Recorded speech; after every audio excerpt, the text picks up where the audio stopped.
Here are some of the different vital experiences, and again, this source is Center for Creative Leadership. Horizontal moves, vertical moves, turnarounds, increases in scope. Let me go back to horizontal move. How many of you have worked for an organization where you've had more than one role, maybe horizontally, before you went up vertically? You're nodding your head, sir. Yep. What kinds of roles were they? Various in terms of sales, marketing, customer service. All right. So you got a lot of horizontal development this way before you went this way. So in doing that, it probably helped you understand what some of your innate talents were. And then getting back to what we were talking about at the outset, sometimes you also have to work on some of your weaknesses as well. There were probably things you learned that you didn't like to do. You're smiling. We won't talk about this today. Increases in scope, turnarounds. How many people here have been involved in a situation where a company was actually in dire straits and you had to go in and either fix it or close it? Not everybody can do that, can they? Especially for those of us who have trouble with conflict. If you can't deal with conflict well, the turnaround can probably be very devastating. It was a struggle? No, I said it can be catastrophic if you can't deal with a lot of very challenging situations, people's anger, and disagreements. Right. So as you can see, different situations help to leverage the talents you have, and then on the flip side, help you understand what some of your challenges might be. So you need to tie this all together. We talked about the most important thing in leadership is self-awareness. You need to understand yourself well. We talked about a number of ways to do that. We talked about MBTI, we talked a little bit about TKI, and so on. Getting feedback is the most important. StrengthsFinder and the Talent Library from Gallup are also another good tool. In addition, if you want to become more strategic in your leadership, understanding what strategic leadership is and also understanding how that might coincide with those talents can be very powerful. None of this happens in a vacuum. You can become the greatest leader in the world, but if you don't have the right talents for the situation your organization is involved with, it doesn't really matter. So if you're involved in a startup, it requires one set of skills. If you're involved in a turnaround, it's completely different. If you're involved in a steady state, even a third situation. So you've got to understand where you are and where you're going. Having somebody with a futuristic view can be very helpful in dealing with that. Likewise, if you are the person who is working side by side with these leaders, it's very important for you to understand what the strategic direction of the organization is. If the organization is looking to retrench, and maybe change some of the things they're doing, it's going to require different types of leaders with different talents. If the organization is really in a growth mode, totally different situation. It's like being in a grocery store. Anybody here ever worked in a grocery store? You want to make sure you put the right items on the shelves for your customers. If you don't have the right items on the shelves, your customers will not be happy. Questions? Questions about StrengthsFinder? Questions about development? Questions about strategic leadership? Yeah. My name is Sabya Sachi. I see you talked about the different qualities of a leader, strategic leader. What is the decision-making process, which is very important for the leadership? Don't you think that instinct plays a very important role? I think it's essential and crucial. And even if I left it out, it wasn't because I didn't think it was essential. What I was doing was, in order to try to pull from some pretty trusted resources, I basically pulled their information verbatim. But I would agree, decision-making is very important.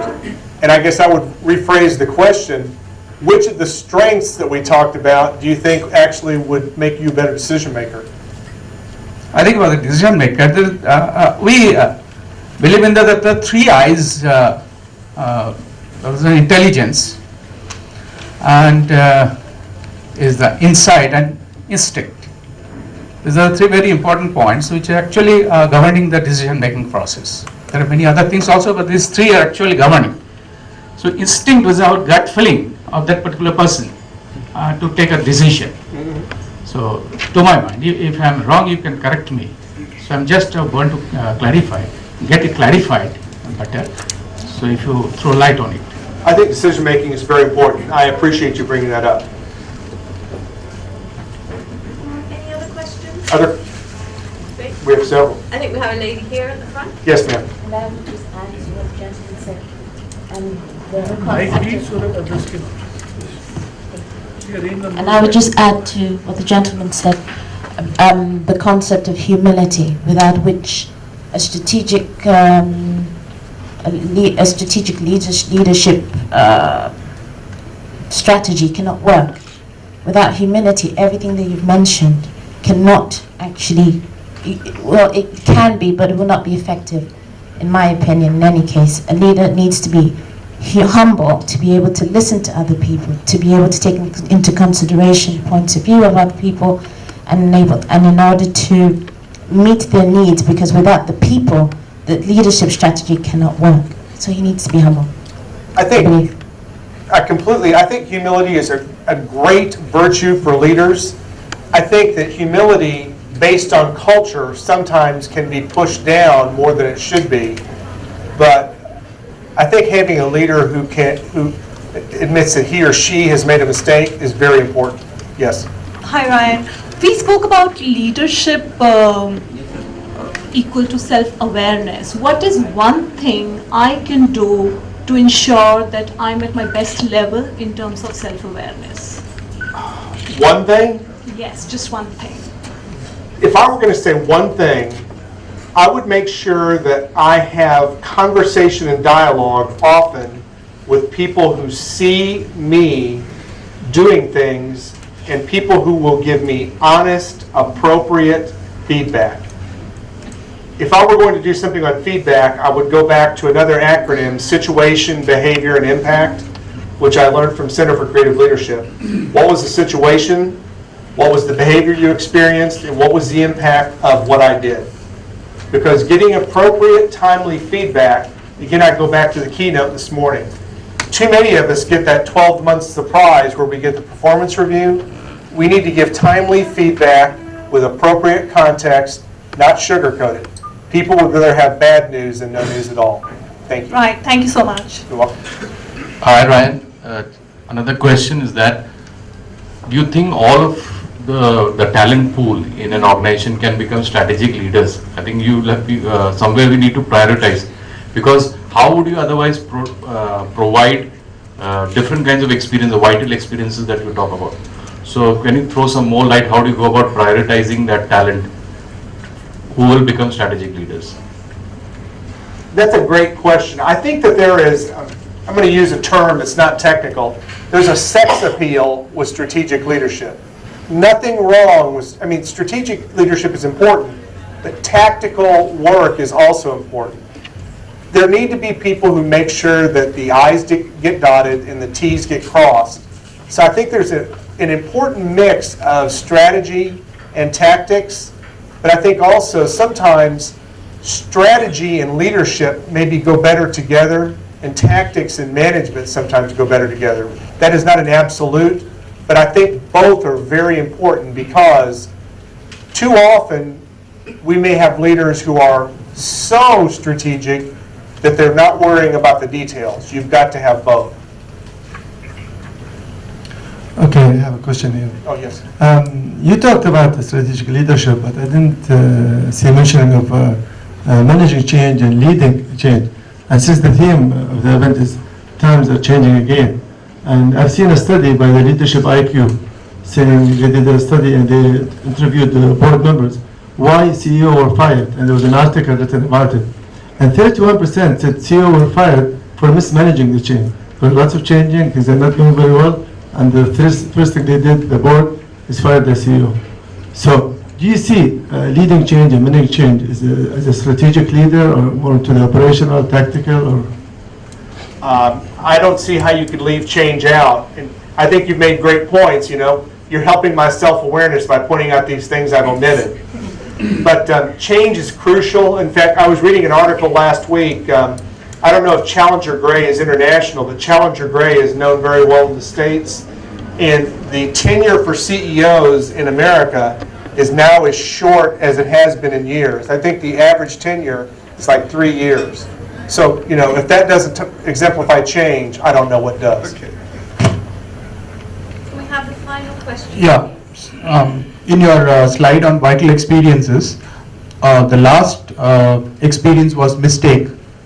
From a developmental angle, how do you, create chances for mistakes? That's a very interesting question, and so often we need to give people enough latitude and enough boundary where they can make a mistake and not be punished for it, as long as they're not making this. If you make the same mistake over and over, that could really identify a challenge that can't be overcome. But I can think for myself, some of the greatest learnings I've ever had have come from mistakes.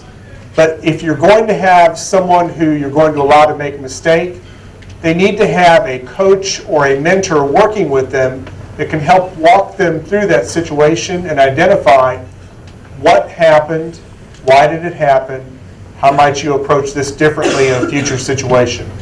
But surely, allowing people the opportunity to make mistakes is crucial for development. Yeah, I tend to completely agree with you on that. But my question was, if you look up your slide on vital experiences, all the other items listed on the slide could be created, from a Yes. developmental perspective.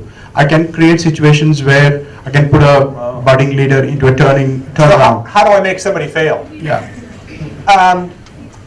One way you might do. Normally we call this kind of mistakes called as an error of enthusiasm. Error of enthusiasm, it's a great point. And what I was going to offer on top of that, and I know we need to wrap up, is that there are some people who have significant capacity, and you can't find out what their capacity is until you continue giving them things to do. That would be one opportunity to do that. Another would be, we talked about developmental roles. Put somebody in a role that is so different than what they've normally done that they either have to ask for help or that obviously would make a mistake.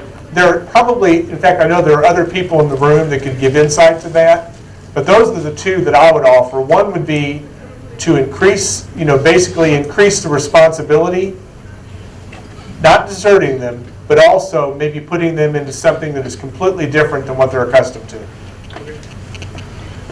Thank you all very much. You've been a great audience.